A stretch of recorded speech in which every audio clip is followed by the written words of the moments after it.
Welcome back to episode 2 of the Stripes Report. Today we're going to be talking about the fascinating world of sports fandom, specifically how sports fans have evolved from simply just watching their favorite athletes on TV to now being mediated participants. We'll dive farther deep into this, but first we're going to introduce ourselves. My name's Elizabeth. I'm Eric. I'm Maddie. I'm Mara. And I'm Sutton.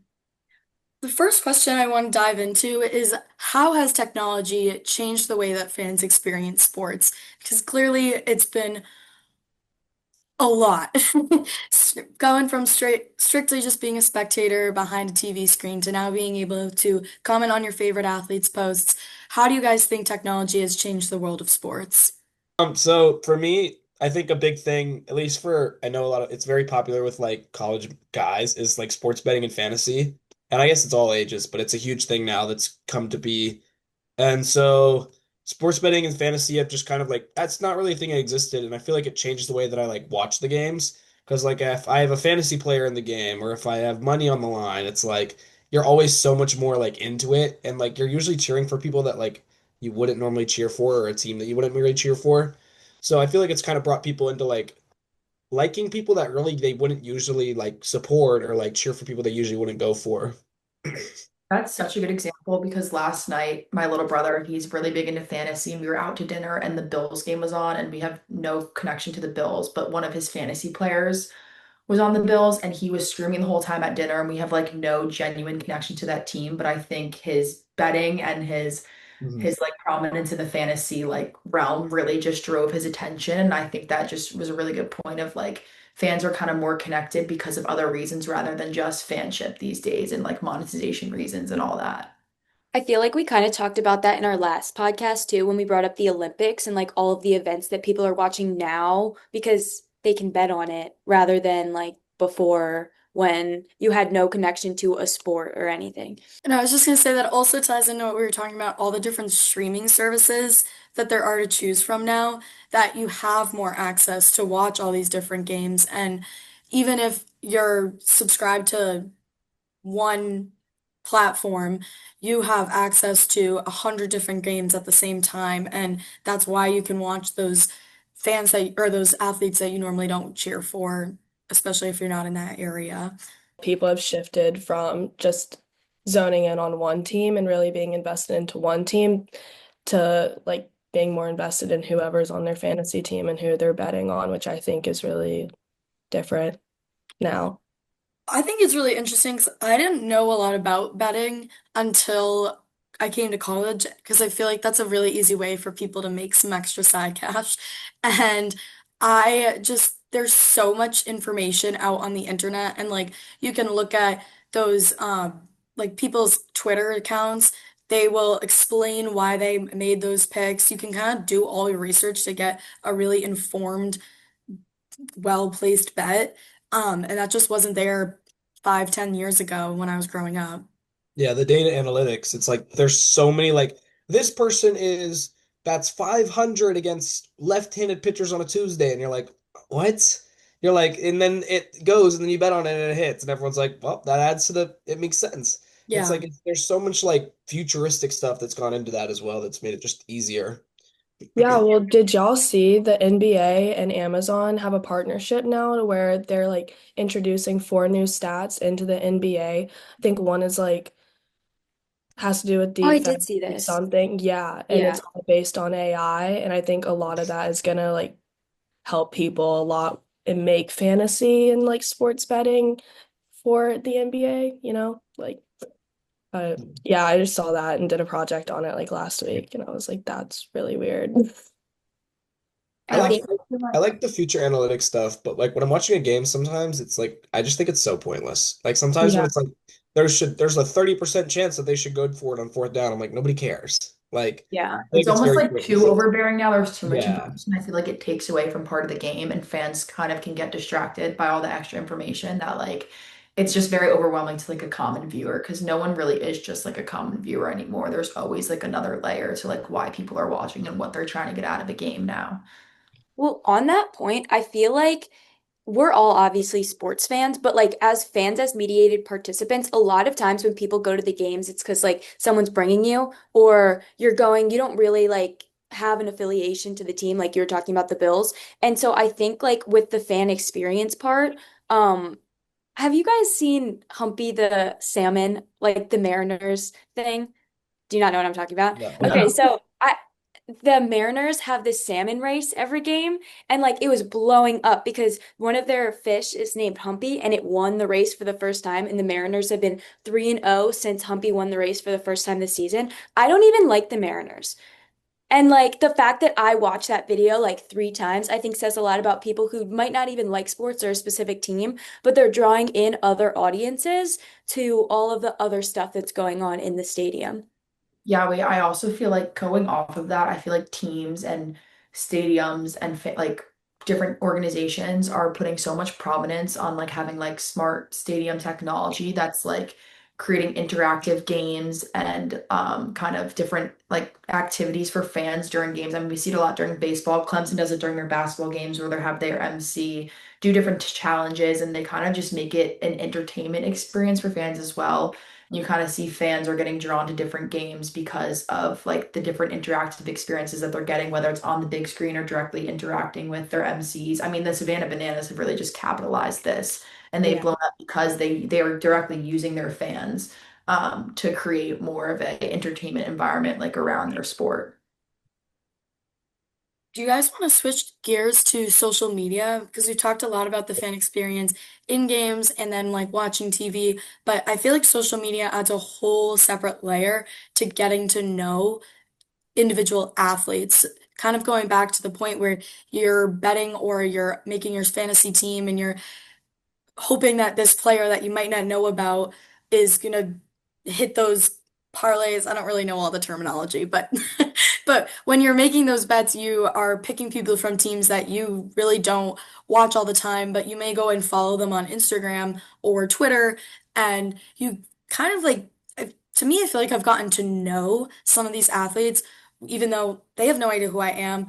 I've never met them, but yet you kind of start to hear their voice through their tweets, through their posts. You get to see what they're doing off the field, off season. Like, for example, I grew up as a gymnast, and one of my favorite athletes, kind of basic, but Simone Biles. And like, now that she's not competing, she's traveling the world and she's doing all these different things. And it's just so cool to see that, like, this is her life outside of what you just see on TV.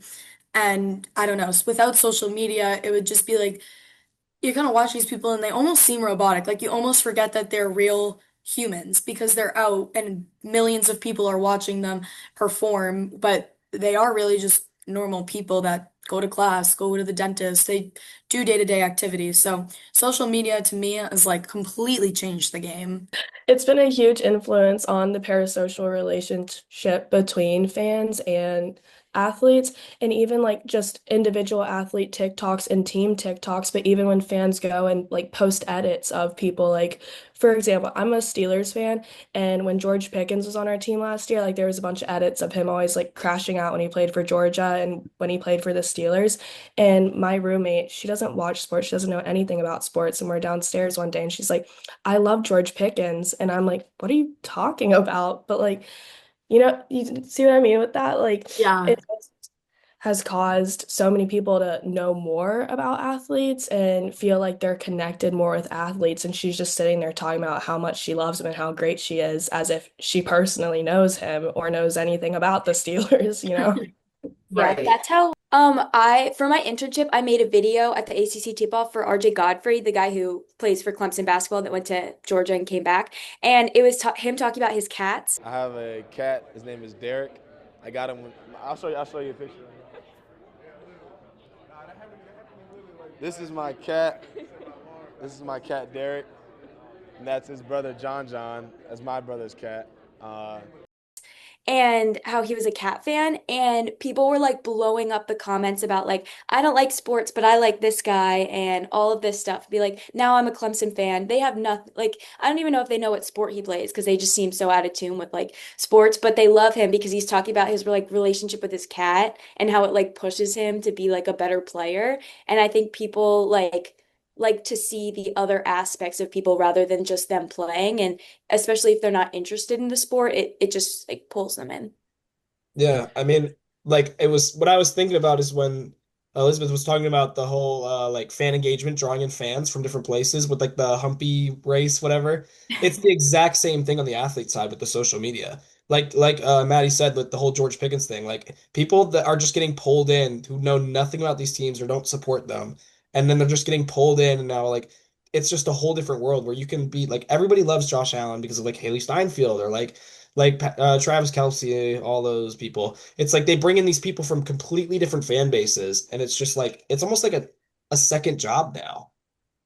There's just such an increased level of like intimacy between fans and athletes now, like kind of going off of that. Like they have so much easy access because they're so invested now and they can directly contact athletes, contact broadcasters, whoever they want, and kind of put their own 2 cents in. I mean, athletes' comment sections on Instagram or TikTok, whatever it is, they're flooded with information. And also just an athlete who's really capitalized on like the intimacy route with fans. The first one that comes to my brain is Jared McCain. I feel like I've talked about this before, but like the way he kind of created this, has this documentary, like when he was in high school, got him so many fans that he brought over with college and now to the WNBA. And it made him focus how he was playing, but they focused on the person he was first. And I think fans really kind of gravitate towards that. However, there's also, I think, kind of like a negative aspect that comes with that as well, with fans having so much access and kind of so much say on how athletes or teams interact. One thing that comes to mind earlier this year, I went to Virginia Tech, a football game when they were doing really bad. I mean, they're still doing pretty bad, but when they were kind of doing really, really bad and they were playing Old Dominion and they were 0-2 at this point, and it was like, okay, this is gonna be their first win. And within the first quarter, they're down like 14 nothing or something. And the fans started a fire Brett Pride chant or what their head coach's name. And the next day, like if the whole chant was going for the entirety of the end of the first quarter, and the next day Virginia Tech fired him, came out with a statement. And I mean, I know there's a lot of things that kind of go into that, but the fans kind of pushing for that and having that like live game access, I think really pushed it over the edge and made the school focus and do something about it. And they listened to their fans and they acted on it, which I thought was really, really interesting and kind of crazy to experience live. It's Yeah. cool when you see the like fan interaction and like when it actually works, and then when like it doesn't. Like I think for example, like whenever I see like the Pirates or like the Oakland A's, when everyone's like sell the team and it's like loud chants and like nothing ever happens. But then you have times where it's like you got a lot of people booing for like Brent Pry, and then he gets fired. You're like, did we play a part in that? Like it's always that weird like. Yeah, I it's mean, I yeah. always think they have to look at the fans because if the fans are all booing, like respectfully, they're not going to stop. They're going to stop showing up to games. Yeah, I felt awkward because like I'm obviously not a Virginia Tech fan. I was there visiting a friend, but I was like, oh my God, I feel so bad. I'm like, that's their fan base and they want their team to win. So I was like, maybe I understand where they're coming from, but it was such a weird environment to kind of interact with from an outside perspective. Didn't this just happen at Penn State yesterday? I don't know. Yeah, he Yeah. got They also fired. booed him and he did just get fired. But I think like it was time. They lost to Right. Northwestern, which like That and was crazy. UCLA. So I Yeah. think like I don't know. It's But just I feel like a lot of it's happening this season. on that same point, like what's it called? College Game Day. I think it was College Game Day put out a poll on their Instagram story. It was like, should they have fired him? And then people were like voting, which is like another like I don't know. That's crazy. I also think, was it Texas that threw the stuff on the field last year It that was also started? us. Yeah, well, that's what I was getting into is like everybody saw it on social media and saw that it worked. So literally the next game, everybody was chucking stuff on the field. But ours Because didn't work. yeah, ours did not work. We lost that game. We Um, got romped. I was gonna kind of switch gears and talk about because since we were like on the topic of fans booing and like there can be some negative repercussions of these athletes having so much access to social media. I mean, this is totally switching gears back to the social media conversation, but I kind of wanted to bring up, I was just talking about Simone Biles and she, I love her, but I don't know if you guys ever heard of Leah Thomas.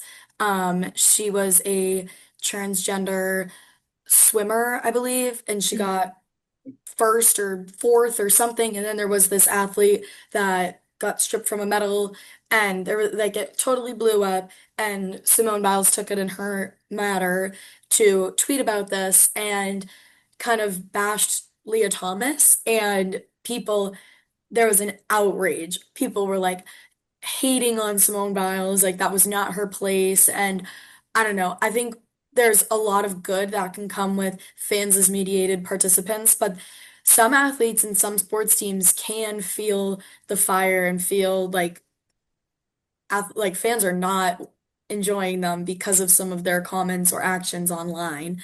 And that was just kind of one person that came to mind because I was already just talking about her. But there, like we were mentioning, there are some times where there's a lot of negativity from fans as mediated participants. Yeah. It's kind of weird that they said it wasn't her place, considering like it's a different sport, but she is a woman and she is in sports. So I feel like it could affect her eventually. And then like Yeah, it was just like, it was crazy. I mean, I just remember reading all the comments, and some of them were like, yes, go off. And then some of them were like, you're not horrible. good, not Yeah. good. But you kind of do just get a whole picture of all different sides of the story with social media and just kind of all the different broadcast elements. I mean, yeah, it's just like social media. Anybody can say anything. You can be like anonymous or who you are. And I think that's what is so scary and what leads it to take it to so many extremes. And I think that's a big part of people just being able to say whatever they want to say to these athletes because one, they have the access, and two, there's really no accountability for it. No, I agree. Um, well, I mean, I've really enjoyed this conversation.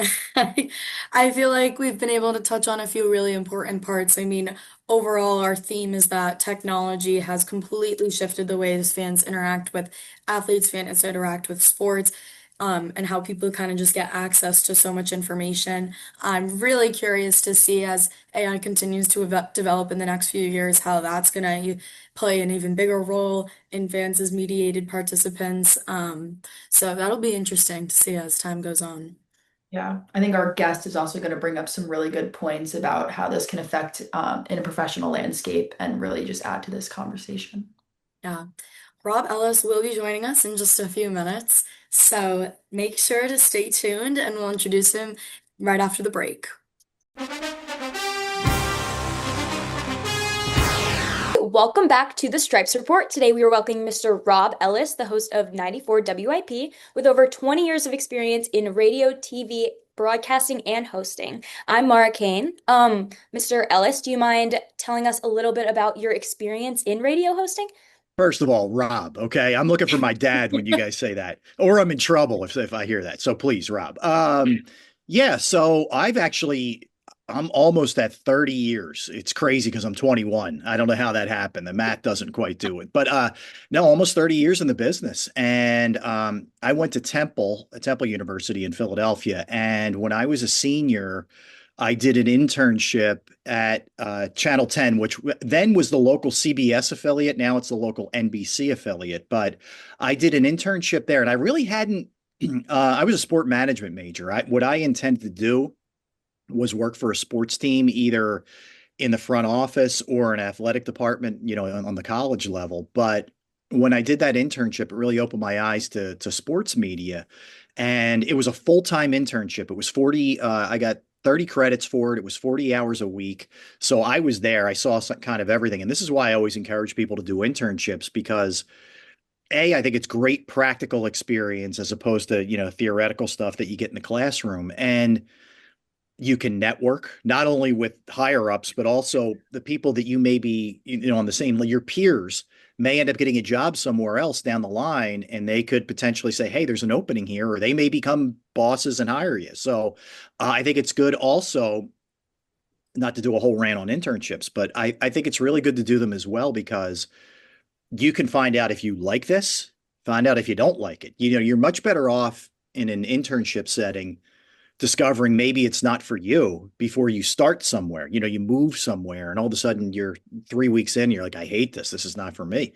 So I think internships are really valuable. But anyway, so I did an internship, which led to getting my first job at ESPN. I worked at ESPN as a production assistant, and I think they still have the same practice in place. So when I got hired, there was 12 of us. And you're basically on like a probationary period for about 6 months, 9 months, and then they decide if they're going to keep you or not. And I think out of my group, only four of us made it. So I worked there, and that was great experience. I was like getting a master's degree or a doctorate. I saw everything and did all the behind the scenes stuff. I wrote and cut highlights. I ran the prompter. I wrote lead-ins for packages and that kind of stuff. And it was really, really invaluable. And from there was what was then called Comcast Sportsnet. It became NBC Sports Philadelphia, which was one of the first regional sports networks in the United States. It might have been the first, actually. Started up in Philadelphia. I came back to ESPN's in Bristol, Connecticut. So I came back to the Philadelphia area, worked there, worked my way up from production assistant to associate producer to line producer to senior producer. And in the meantime, I kind of made the crossover a little bit and started doing some on-air stuff on the TV side. And I sent a demo to a radio station, a local radio station in Philadelphia, and they liked it. They gave me a chance.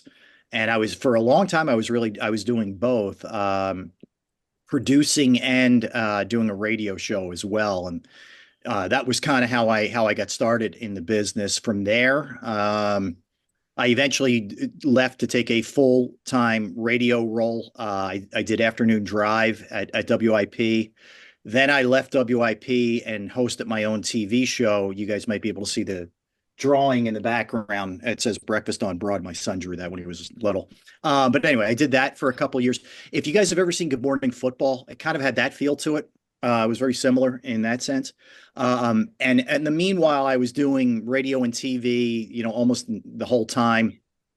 As the years went on, I incorporated, the digital side of it. We started working on podcasts and that kind of stuff for various different outlets. And yeah, I mean, that was it in a nutshell. But I can go into further detail. I don't want to monopolize too much of your time here.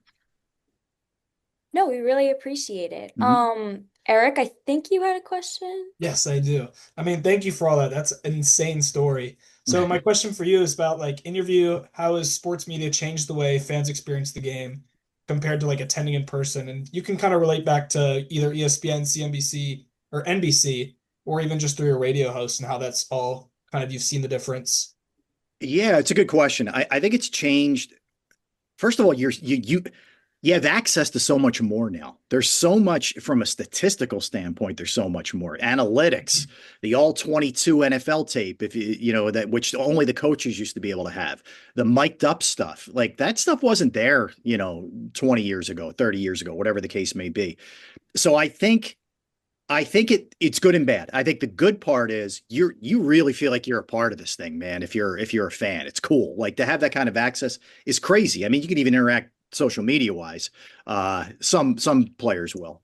But it also, I think there's an entitlement, I think, that comes with that with fans sometimes too, where, you see it in the college game. I'm sure you guys see it with Clemson, who's off to a little bit of a slow start.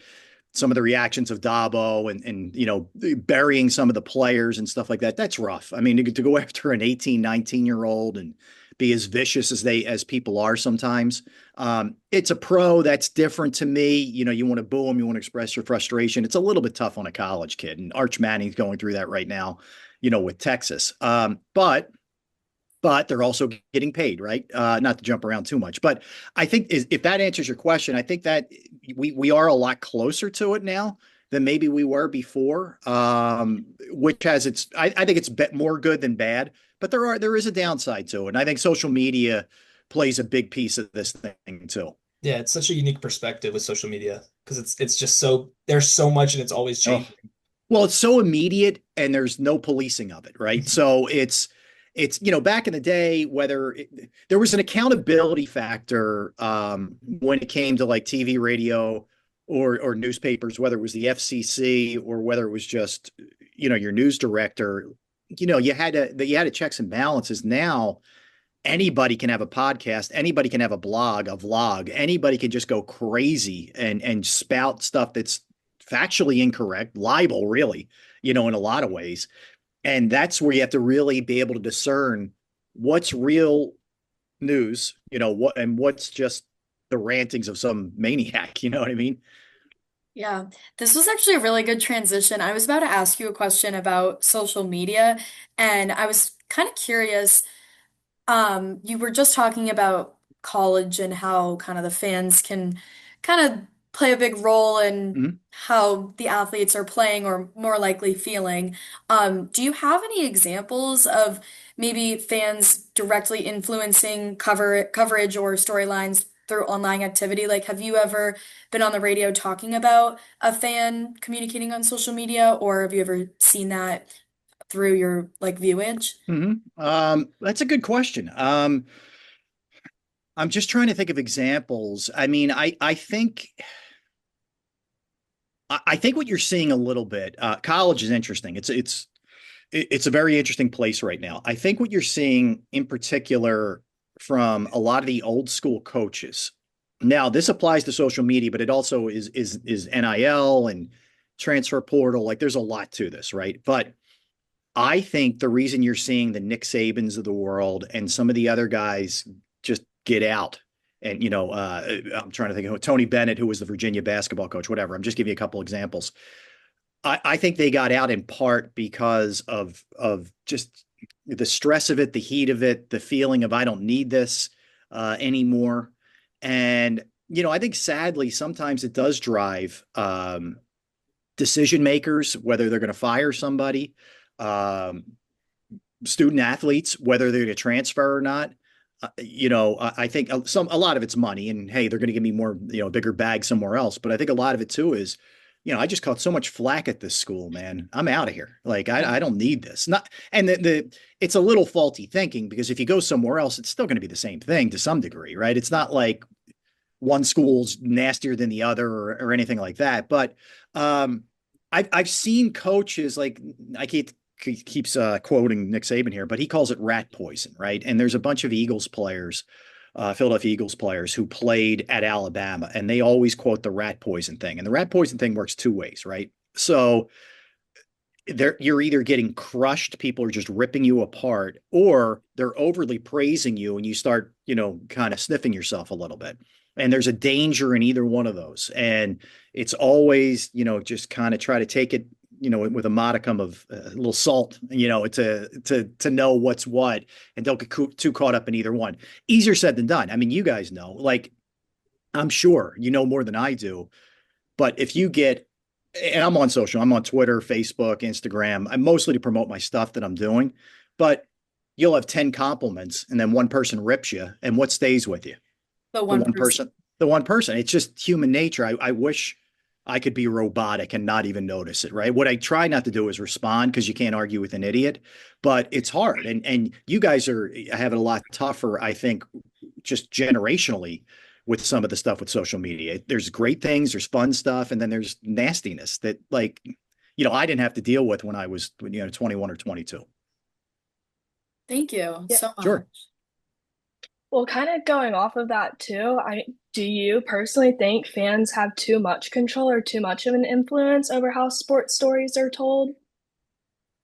I don't think I would say too much. I think again, this is where you got to be careful if you're a team or a school, letting too much of that sort of creep in and dictate how you go about things. There's an old famous saying by a guy who coached the Eagles a million years ago named Buddy Ryan, and he said, if you start listening to and doing what the fans say, you'll be sitting up there with them. Meaning, like fans are going to react. Like that's the nature of a fan, and there's nothing wrong with that. But they're off the cuff. They're coming from their heart. You got to step back and be a little bit prudent. At times when you're these schools and these athletes. So I think it's changed the way coverage of sports and media in general. And that could go to politics or anything else.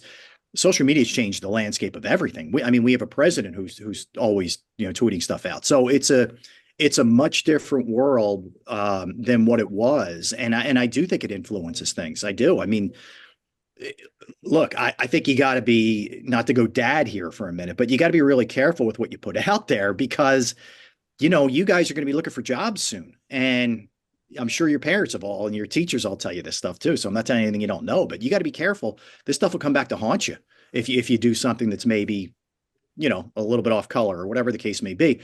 Same thing for athletes. They're always going to be looking to dig up dirt on you, always. I mean, whether you're doing poorly or succeeding, people are always going to be looking to tear you down. And it's hard. It's a tough road to traverse. It really is. Like Eagles wide receiver AJ Brown is always tweeting stuff out. He's not getting the ball enough and all those kind of things. And he did it after the Eagles went to 4-0 last week before they lost this week. And everybody in the city saying, dude, like you're 4-0, man.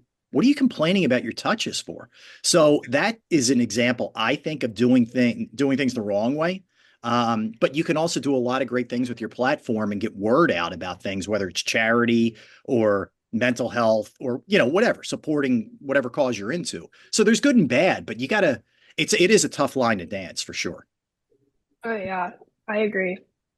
And kind of just going off of that, I know you've touched on how Mediated fans have the ability to affect coverage in different Yeah. broadcasting narratives, but I kind of wanted to take a step and see if you have seen examples or have noticed the ability of Mediated fans to instead kind of affect actual team decisions, different athletes or league decisions. I know you kind of touched on like Nick Saban's reference to the rat poison, and I just wanted to know if you had like a deeper explanation regarding Mediated fans experience influencing actual teams rather than just broadcasting and coverage. Well, it's a good question. I can give you one really concrete one. And most of the time, teams won't admit this kind of stuff. They won't. But a few years back, I think the radio station that I work for, WIP, did a poll, an online Twitter question. And it was Gabe Kapler was the Phillies manager at the time. And the fans had just kind of had enough of him. He was an outside of the box guy. They didn't win a lot of games, and he was kind of unique. And it didn't jive real well with Philadelphia. Philadelphia is a very unique market, right, on a lot of levels. But they did a poll regarding him and whether or not he should be fired. And the Phillies owner, John Middleton, basically said it influenced the way that they viewed this and whether or not to keep him. And I thought that was on a couple levels. Like, I give them credit for at least being honest, but I was kind of like blown away. I'm like, wow, man, like that factored in.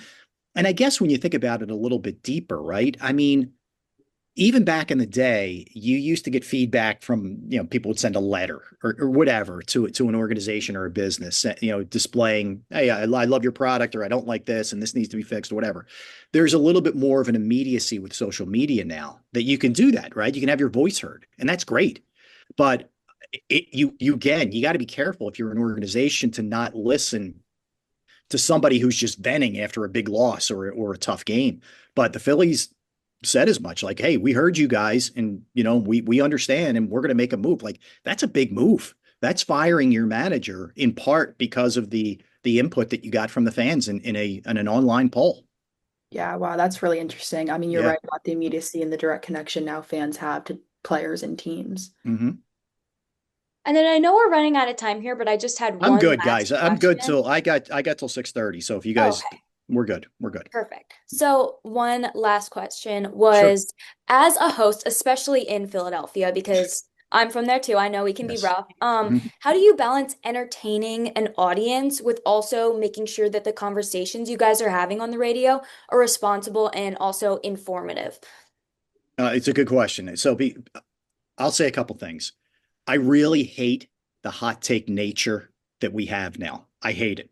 I think it's really, really hurt the product of sports television, sports media, sports radio.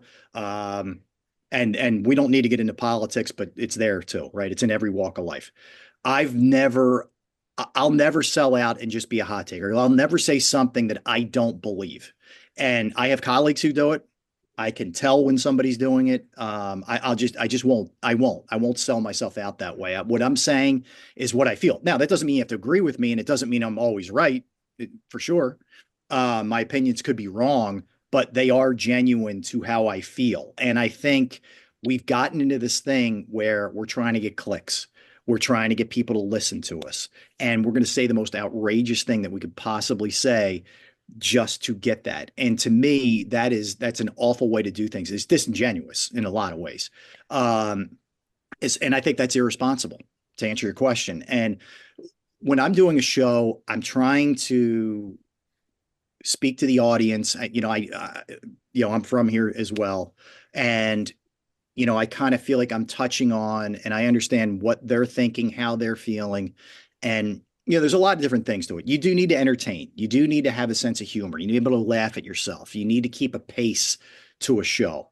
And there's something we call playing the hits. Playing the hits means like if I got on tomorrow and I said, you know what, for the next 3 hours, we're going to talk about the Philadelphia Union, which is the soccer team. I'd be fired in 2 seconds because I'm not talking about the Eagles or the Phillies or the Sixers or the Flyers or whatever. That said, you do have to also be true to yourself a little bit in what you think is interesting, jump around a little bit, have a balance between local stuff and national stuff. But you need to come hard with opinions. There's nothing wrong with hard hitting opinions. But for me, I got to do it in a genuine way and be real about it because I think if you start firing off things, A, that you don't believe in, B, where you're going into like character assassination stuff, like that's a dangerous area, man. And you don't know everything that's going on in somebody's life. You don't know everything that's going on behind the closed doors of a team. And to assume that you do, like I'll give you an example this weekend. I don't know if you guys heard about the Mark Sanchez story where he's a Fox announcer, used to be a quarterback, got into a pretty bad incident in Indianapolis. And I don't know all the details of it. And there's still a lot coming out, but he was allegedly involved in a really nasty thing. Immediately people went to, oh my God, Mark Sanchez must have gotten attacked and well wishes, which is fine, but it seems like there's a lot more going on behind the scene. The other thing you have to do is your objective shouldn't be to be first all the time. Your objective is to be right. Okay. And it's hard because you do want to scoop everybody. You want to beat everybody on things, but you get that wrong, man. And it's your reputation and it's bad. It's a bad thing. So that's another thing. You want to make sure that you're checking sources, that you got this information from, a credible party rather than just, some guy down the street who's just spouting off about something. Yeah, I think another like the thing that I think about when I think of that is the Kyron Lacey situation. Oh, How like literally right when it happened, everyone was like, he's such a terrible dude. He does these celebrations on the field. mm. And then it turns out he was innocent the whole time and he got completely degraded by the fans. And it's just like a tragic situation all around. And I think that's literally like exactly what we've been talking about all day today is just the whole Mhm. like fans are crazy involved and people are saying things just to say things and get it out there. Nobody really knows what's true yet.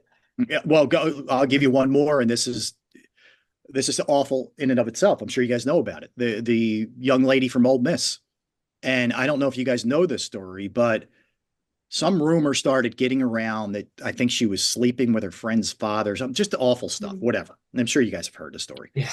And she got like destroyed, like absolutely destroyed.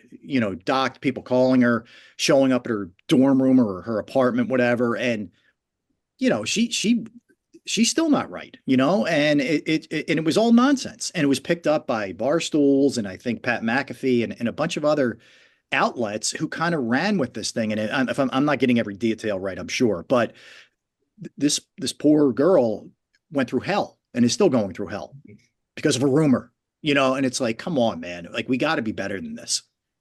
Yeah, it's definitely just a sense of entitlement that has come with like new forms of social media and Yeah. direct access that everybody has. No doubt. No doubt. Yeah. And I don't know what you do to police it. I really don't. Like, I don't know how we get it back, how you put the toothpaste back in the tube, like, with some of the stuff. I really don't know. I think it's just a matter of you got to be a little bit more discerning when you're reporting stuff, saying stuff. You think you're being funny or saying something off the cuff or whatever, but it can have real ramifications for sure. Yeah, I think there's just a lot of lacking accountability.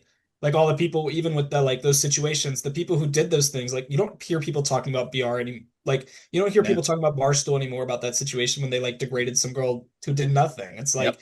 there's no accountability, so they're just gonna keep doing things like that and keep getting Yeah. away with it. That's a big part of this. Like if all right, I'll take heat for a day or two and then it'll blow over. What's to stop you from doing it again? And Mhm. that's the stuff, like McAfee, so I'll donate money.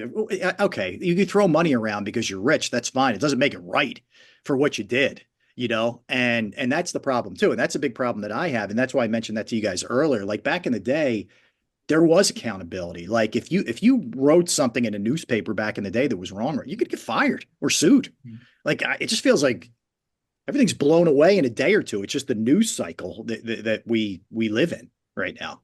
I think part of it too is that being online, you can hide your identity entirely. Yep. Unless you want people to know who you are, you can make a fake name, make a fake, especially with AI being so, Avatar. Yeah. Yeah. yeah, you can make a fake person. Hmm. It's crazy. So the lack of accountability is only getting stronger. Well, and that's I don't know if we have enough time, but AI, what happens then? Oh, If some made up person is just throwing stuff out there that's just destroying somebody's life. Okay, what do you do then? Like, what are you going to do to that robot? I don't know. It's tough. hey, AI is a whole I other know we don't have the time conversation. for that. My head can't even wrap around what that's going to potentially turn into, man. That's Oh. crazy. Yeah. I think that sounds like a thesis for you guys when you get your doctorates from There you Clemson. go. I That's don't know right. if we 100% have back enough in. time for that. Yeah, it's true. It is crazy, man. All right. Well, does anyone else have any questions? No. We're all good. All right. Yeah, Well, we that was really great. appreciate you taking Sure. the time to be here with us and Yeah, talk thank to you. our podcast and our class. I'm Thank happy you to so help. much. Yeah, Anytime thank you. if you guys need me again in the future, just let me know, okay? All right, everyone. Thank you so much for tuning in to Rob Ellis's interview. That was really informative and quite enjoyable to be a part of. And thank you to everyone here for tuning in to the second episode of The The Straight Straight Sight Sight Report. Report. Lord.